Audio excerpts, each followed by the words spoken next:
கணேஷ், என்ன என் மேல கோவமா? சொல்லுங்க, நான் என்ன தப்பு பண்ணேன்? இப்படி பதில் சொல்லாம இருந்தா? தப்பு என் பேர்ல இல்ல, அதையே நீங்க புரிஞ்சுக்க மாட்டேங்கிறீங்க. அந்த ராஜாராமன் பேச்ச நம்புறீங்க, ஆனா இத்தனை வருஷமா உங்களோட குடும்பம் நடத்தின வைஃப் பேச்ச நம்ப மாட்டேங்க. அப்போ இத்தனை வருஷத்துல நீங்க என்ன புரிஞ்சுக்கிட்டது இவ்வளவுதானா? அந்த ராஜாராமனால உங்களுக்கும் எனக்கும் பிரச்சனை, அனுக்கும் அவ பசங்களுக்கும் பிரச்சனை, அவர் ரெண்டாவதா கல்யாணம் பண்ணியிருந்த அந்த ஜெனிஃபருக்கும் அவருக்கும் பிரச்சனை, மொத்தத்துல எல்லாருக்கும் அவர்னால பிரச்சனை, தலைவலி. ஆனா உங்களுக்கு மட்டும் அவர் ரொம்ப நல்லவர். அதுதான் எல்லாத்தையோடயும் எனக்கு பெரிய பிரச்சனை கணேஷ். இப்படி பேசி ஏன் கோபத்தை உண்டாக்குற? யாரையும் பழி சுமர்த்ததுக்கு முன்னாடி நல்லா ஒரு தடவை விசாரிக்கணும். ஒருத்தர் கூட பழகிறதுனால எந்த முடிவுக்கும் வந்துடக்கூடாது. அனு தங்கச்சிங்கிறத மறந்து நான் பேசல. அவ வாழ்க்கையில எனக்கும் அக்கறை இருக்கு.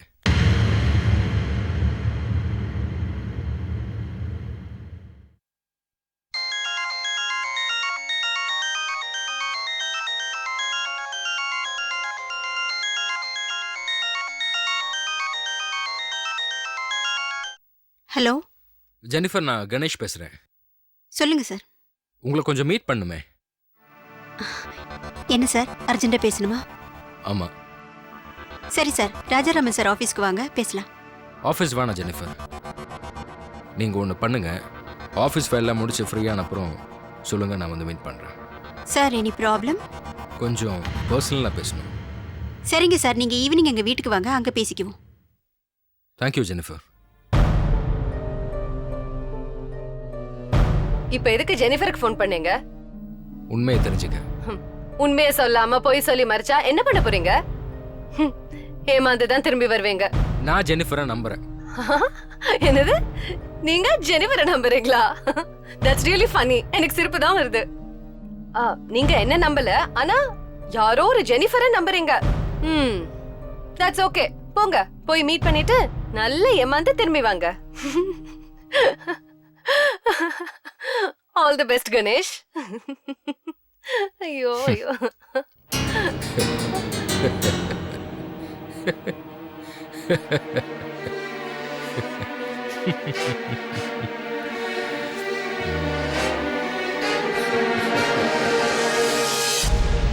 நிச்சயமா ஜெனிஃபர் ராஜாராமனோட வைஃப் இல்லை. அதை என்னால் ப்ரூவ் பண்ண முடியும்.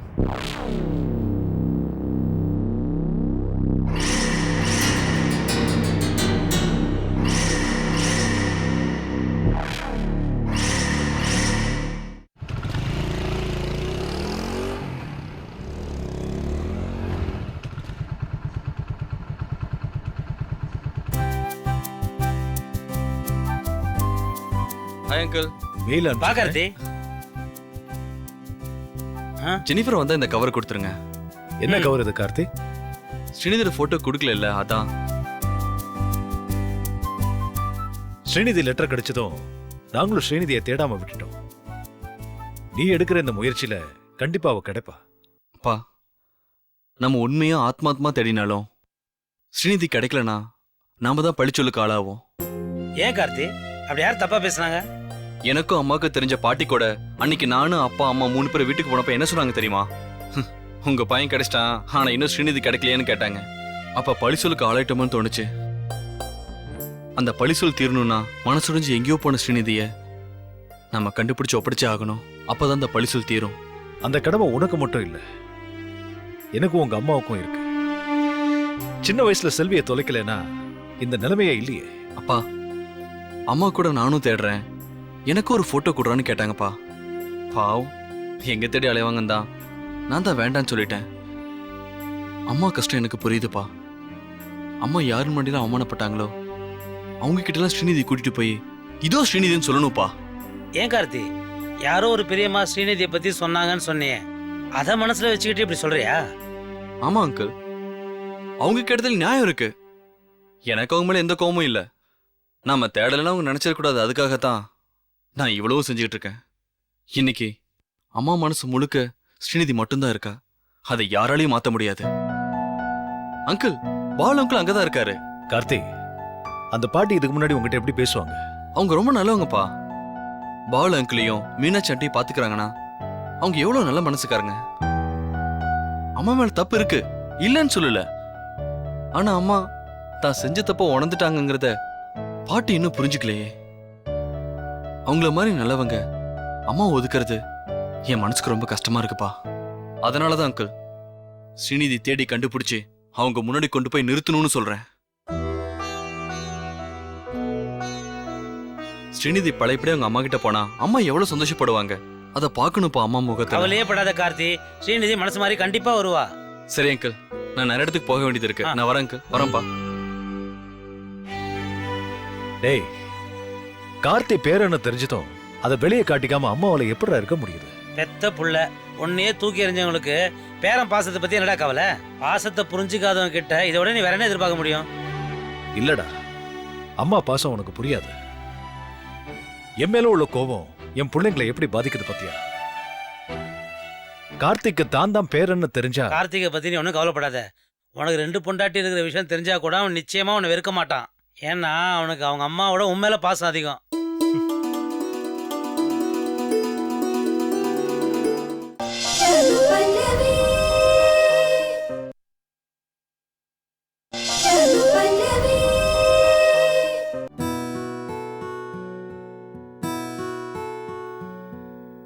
சுந்தரம், ம். இந்த கேஷை டிராப் பண்ணிட்டு சைட்டுக்கு போ. ம். பிளம்பர் பேலன்ஸ், பெயிண்டர் பேலன்ஸ்லாம் செட்டில் பண்ணிடு.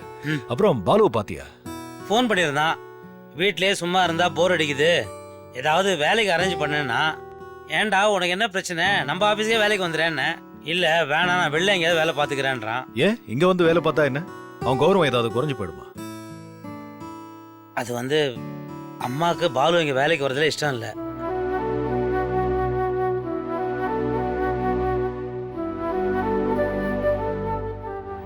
பாலு வெளியில எங்கேயும் போக வேண்டாம். அவனுக்கு மாச செலவுக்கு பணம் எவ்வளவு தேவையோ அதை கொடுத்துடலாம். உன் குணம் எனக்கு தெரியாதா? நீ சொல்றதுக்கு முன்னாடி இதை நான் அவன்கிட்ட சொல்லிட்டேன். ஆனா ஸ்ரீநிதி கல்யாணத்துக்கு அவன் செலவழிக்கிற ஒவ்வொரு காசும் அவன் உழைப்புல வந்ததா இருக்கணும்னு ஆசைப்படுறான். 23 வருஷமா அவன் எந்த வேலையும் பார்க்காம இருந்ததுக்கு நான் தானே காரணம். மீனாட்சியை பாத்துக்கிறது மட்டுமே அவன் வேலையா போச்சு. இப்ப இத்தனை வயசுக்கு அப்புறம் அவன் எங்கடா போய் வேலை செய்வான்? இல்லடா, இப்ப எனக்கு தெரிஞ்ச ஒரு சர்வீஸ் அபார்ட்மெண்ட்ல ஒரு வேலை இருக்கு.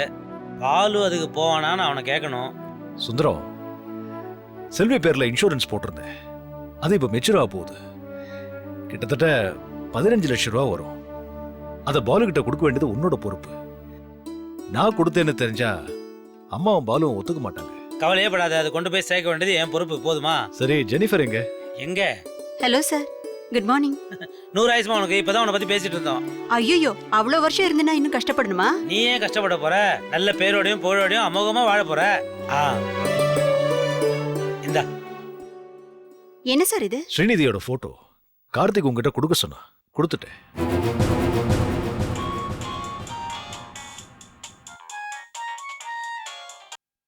ஹலோ. ஜெனிஃபர், நான் தேவிகா பேசுறேன். சொல்லுங்க மேடம். பில்டிங் பிளான் அப்ரூவல் ஆயிடுச்சா? இன்னைக்கு தெரிஞ்சிரும்.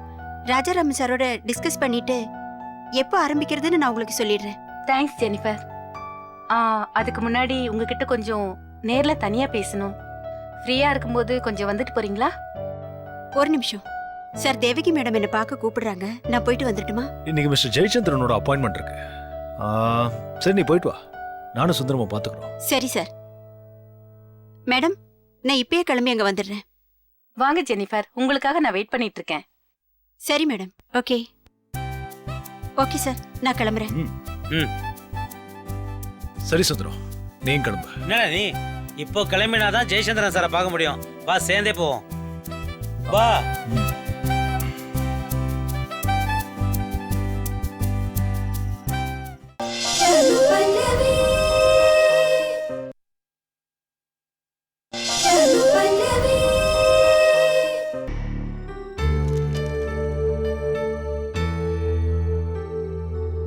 மேடம், பேங்க் பேலன்ஸ் 5,25,000 இருக்கு.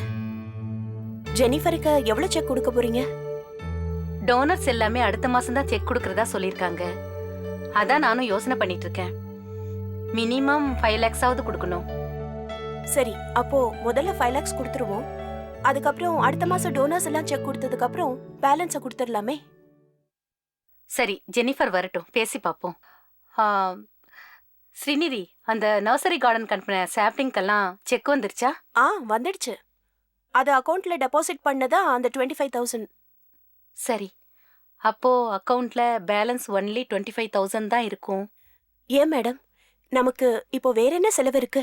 நம்ம காந்திமதி வயித்து வலியால துடிக்கிறா, அவளுக்கு ஹாஸ்பிட்டல் செலவு வரும், அதையும் நம்ம பார்க்கணும். May I come in? ம், வாங்க Jennifer. Hi. Hi hi Srinidhi. Jennifer. How are you? I am fine. அப்புறம் பில்டிங் பிளான் இன்னைக்கு அப்ரூவல் ஆகி வந்துரும். நீங்க எப்ப ஸ்டார்ட் பண்ணலாம்னு சொன்னீங்கன்னா ஆரம்பிச்சிடலாம்.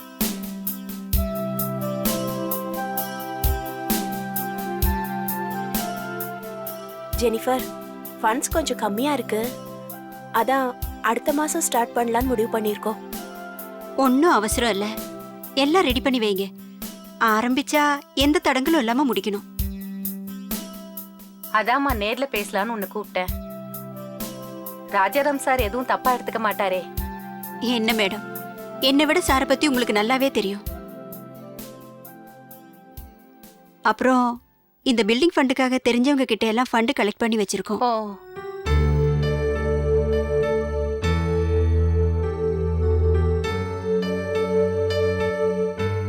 ரொம்ப தேங்க்ஸ் ஜெனிஃபர். உங்களை மாதிரி நல்ல உள்ளங்கள் இருக்கிறதுனால தான் பாதிக்கப்பட்ட பெண்களுக்கு எங்களால உதவ முடியுது. மேடம், நானும் ஒரு பொண்ணுங்கிறதுனால தனிமையில ஒரு பொண்ணு இந்த உலகத்தை ஃபேஸ் பண்றது எவ்வளோ கஷ்டம்னு எனக்கு நல்லாவே தெரியும். ஏதோ என்னால முடிஞ்ச அளவுக்கு நான் கண்டிப்பா ஹெல்ப் பண்ணுவேன். தேங்க்ஸ். அப்ப நான் கிளம்புறேன். Okay Jennifer. Okay Srinidhi. Bye, Jennifer. Bye. By.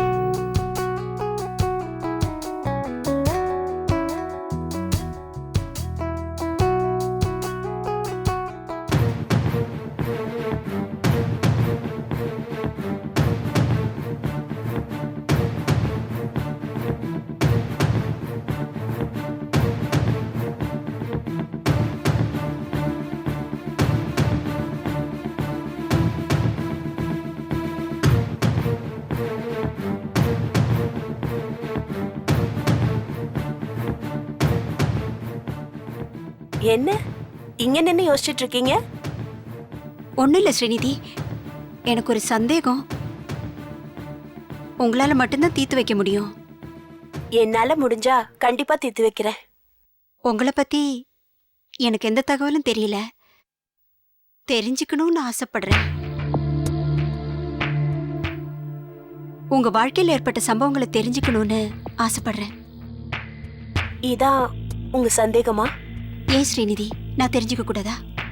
இப்போ உங்க முகத்தை பார்த்தா என்னை பத்தி ஏதோ ஒரு விஷயம் உங்களுக்கு தெரிஞ்சிருக்கும்னு எனக்கு தோணுது.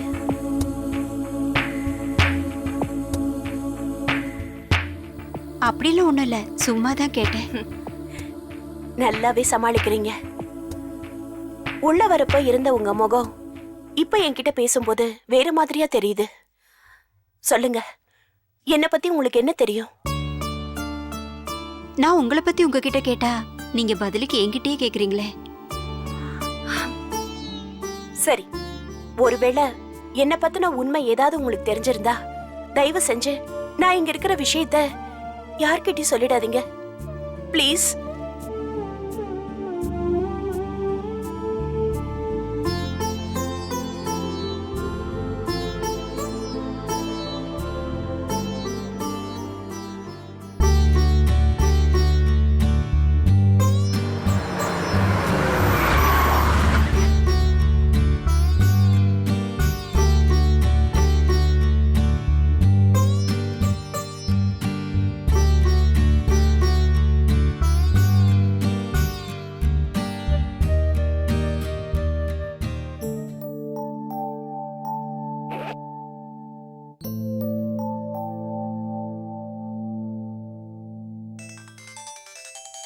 ஹலோ சார், எங்க இருக்கீங்க?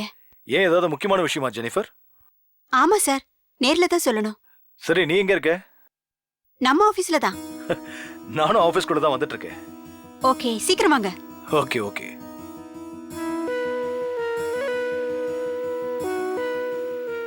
ஹாய். Hello sir. என்ன ரொம்ப டென்ஷனா இருக்கேன். என்ன விஷயம்? டென்ஷனான விஷயம் இல்ல சார், சந்தோஷமான விஷயம். உங்ககிட்ட சொல்லணும்னு ஓடி வந்த பதட்டம். என்னன்னு சொல்லு. ஸ்ரீநிதி. என்ன சொல்ற? ஸ்ரீநிதியை பார்த்தேன் சார். அந்த சந்தோஷத்தை சொல்லதான் ஓடி ஓடி வந்தேன். எங்க இருக்கா? நம்ம தேவிகா மேடம் பெண்கள் நலவாழ்வு மையத்துல தான் இருக்கா.